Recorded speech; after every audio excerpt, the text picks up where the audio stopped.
अब्बास अंसारी ने संवेदनशील मतदान केंद्रों और बूथों पर केंद्रीय सुरक्षा बलों की तैनाती न होने का गंभीर आरोप लगाया है। अब्बास हमारे साथ हैं, हम खुद पूछेंगे कि क्या पूरी बात है। अब्बास, क्या हुआ पूरा मामला? क्या कितने ऐसे बूथ हैं जहां पर सेंट्रल 90 के आसपास बूथ हैं। जिन बूथों को जिन बूथों के ऊपर आज से नहीं, एक ज़माने से वो संवेदनशील बूथ रहे हैं, क्योंकि वहाँ फॉरवर्ड क्लास लोग और अमीर लोगों की तादाद थोड़ी ज़्यादा है।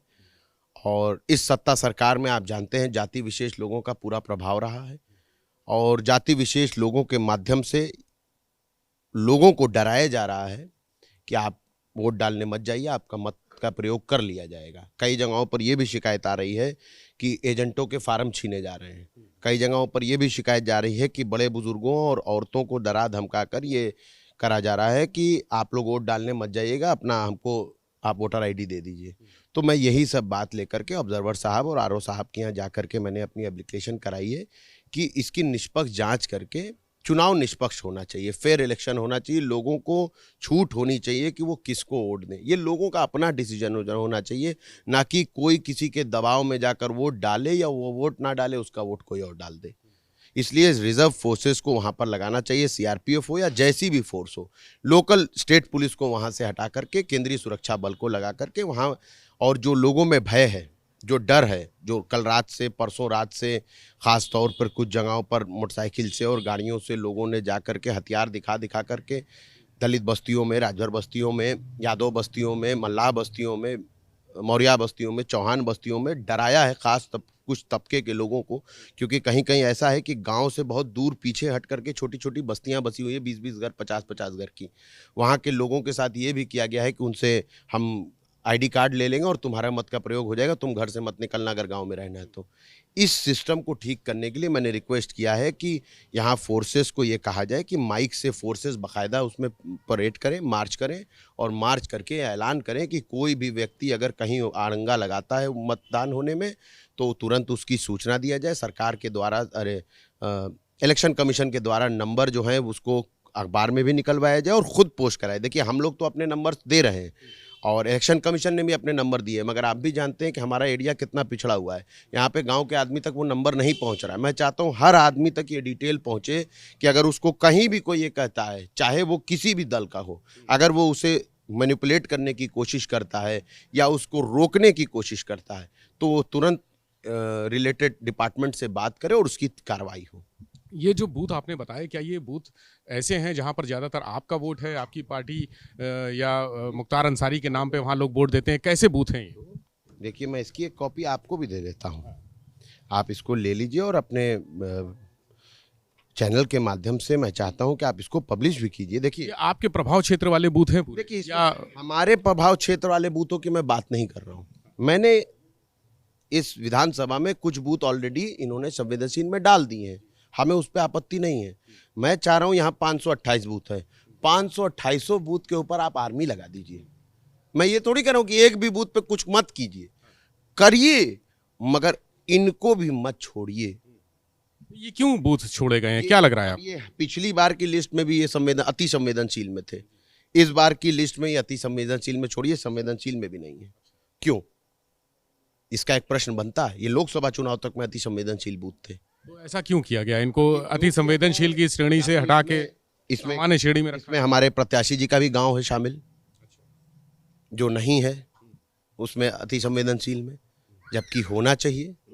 और भी ऐसे कई गांव हैं, ये लगभग 86-87 बूथ हैं जिसकी लिस्ट है, या मैं आपको भी दे रहा हूं, और आप भी मेरे हिसाब से आप ऑब्जर्वर साहब से बात कीजिए। मैंने उनसे भी रिक्वेस्ट किया है कि मेरी बात पर यकीन मत करें, खुद गाड़ी उठाइए और इन बूथों की लिस्ट है, मैं कहिए एक लोकल आदमी आपकी गाड़ी में बैठा देता हूं, आप जाइए और वहां के लोगों से बयान ले लीजिए।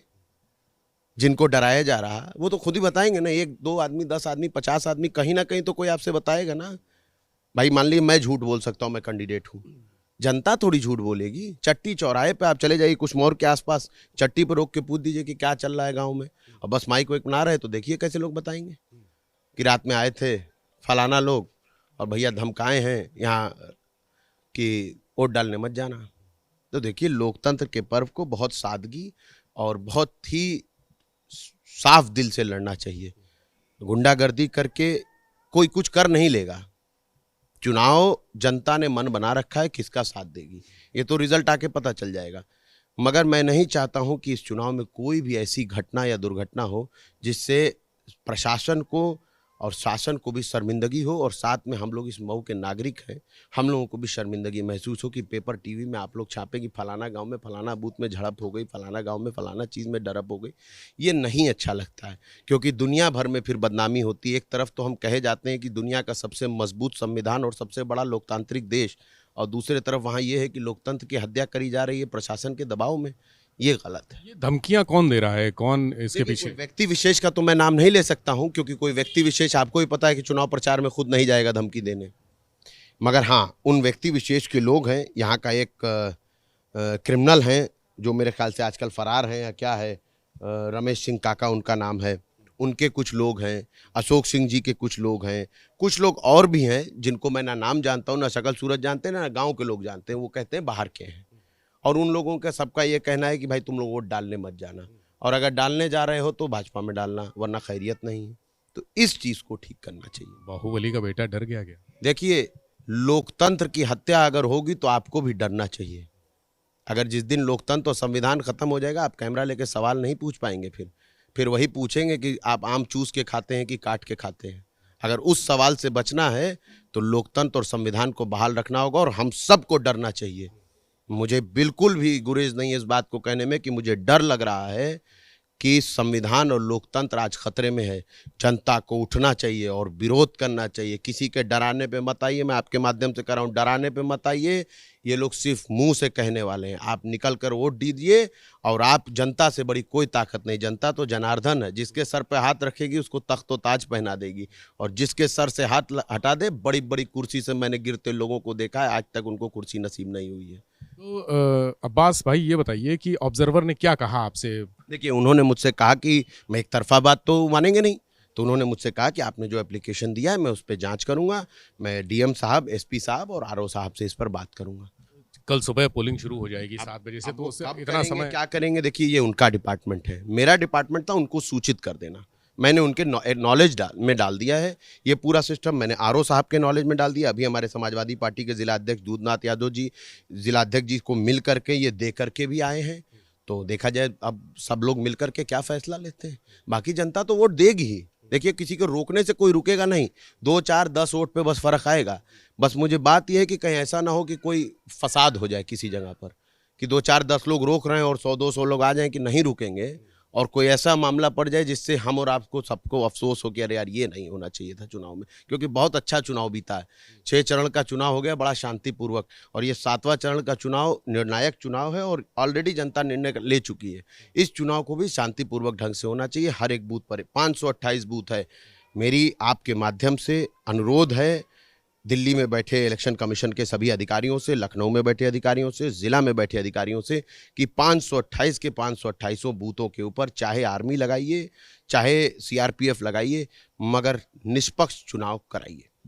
बहुत शुक्रिया। तो अब्बास अंसारी हमारे साथ थे, और उनका कहना है कि ऑब्जर्वर से बता दिया है कि जो बूथ हैं, संवेदनशील बूथ हैं, उनको हटाया क्यों गया और सामान्य सूची में क्यों डाला गया, ये बड़ा सवाल है। और उनका कहना ये भी है कि सभी बूथों पर पैरामिलिट्री फोर्सेज, जो सेंट्रल फोर्सेज हैं, उनकी तैनाती की जाए ताकि चुनाव निष्पक्ष और शांतिपूर्वक तरीके से हो।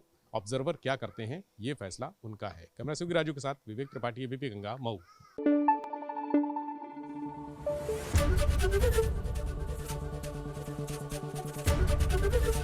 एबीपी गंगा, खबर आपकी, जुबान आपकी।